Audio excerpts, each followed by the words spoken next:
Hey everyone, welcome. I'm back with another review, and today we're going to be checking out the Marvel Legends 85th Anniversary Superior Spider. So before we take a look at the figure, let's take a look at the 85th Anniversary packaging. And again, it's the same as we saw with the Warbird. It looks pretty nice. I am a big fan of these more slim, more sleek looking boxes. Again, we have celebrating Marvel's 85th Anniversary. We got Superior Spider-Man right here. On the side, we got a great image of Superior Spider-Man. On the back, another great image. Other than that, let's check out the figure. So let's take a closer look at the figure.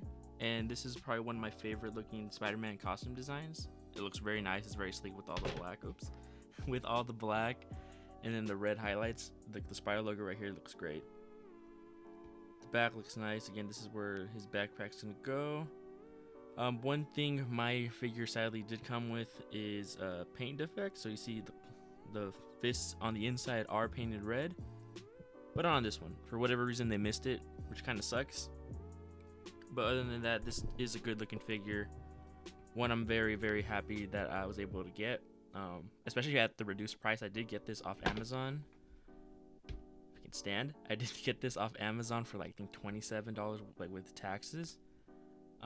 Because they did mess up on the pricing on the initial pre-order, so luckily I got it at a cheaper price. And for the most part, I am happy with it. I do have some issues with the figure, and then more prominently, the issue I do have is just, I guess, the buck that they decided to use. I'm not a big fan of this articulation style. As you can see, like the gapping here just doesn't look good.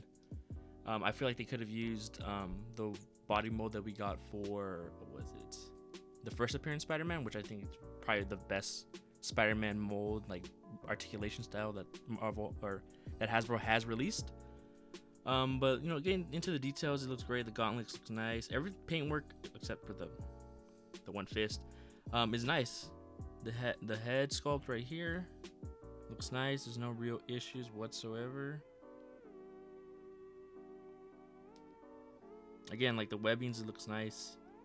Maybe like right here, it's kind of messed up. You can kind of see it's broken up here, a little bit here, but overall it doesn't really break the style of the figure. But just something to keep an eye out. If you do see this like in stores, definitely check it out. Make sure that all the paint that it does have isn't too messed up. But overall, again, it's a good looking figure. So getting into the articulation, Spider-Man can rotate his head. He is on a hinge, so you can look up about this much, which isn't the best. I don't know why, he can't really look up. That's as far as he can go. Can look down pretty good. No real tilts whatsoever. He is on a butterfly joint right here that can go about this much forward and then go about this much back before it stops for some reason. So you can get the full articulation on either arm. Can go up about this much.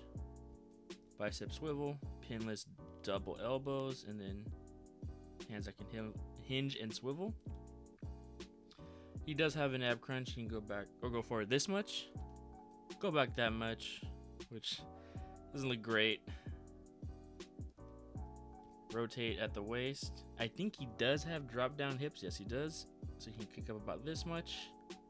Double pinless knees, boot cut, and then ankle articulation, and then you can swivel and hinge his feet, which is to be expected for a Spider-Man figure, you would hope.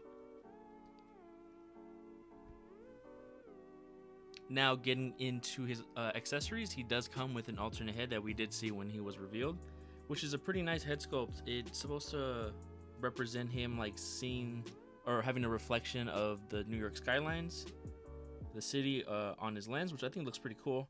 It's not something that I would have liked or would have wanted to be included, but it's nice that they did. I won't really be displaying him with his head though, but it's pretty nice. He also comes with a backpack that is more slimmed down, more closed than the one you're going to see next. Again, you can just put this on his back. So this is supposed to represent when his claws or his legs aren't out already. Looks pretty nice. Comes with a pair of flipping hands, which are really good. And again, they are painted red on the inside, which looks great. And then I think the best pair of hand accessories for this figure is going to be like his hands like in a clawing, more almost grabbing motion, which looks great. These are really nice. The paint work is good. Pretty good. And then lastly, he does come with, again, if you know the Superior Spider-Man, you do know that he comes with some arms. And I have a really, really big issue with these arms. In the promo pictures, you can clearly see that they were able to get him standing on the tendrils, but at least for me, it's almost impossible to get him on those poses, especially for anything longer than a couple seconds.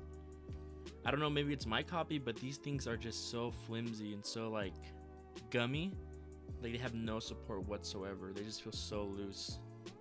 And it's a very, very huge disappointment, especially for a figure that's, I think, $30. He is a premium, got that premium price. And like when you think of Superior Spider-Man, you do think of his legs, the extra legs that come out of his like backpack. And they're just, it's pretty disappointing in my opinion. This is really brings down what I thought was going to be a very great figure at release to subpar at best.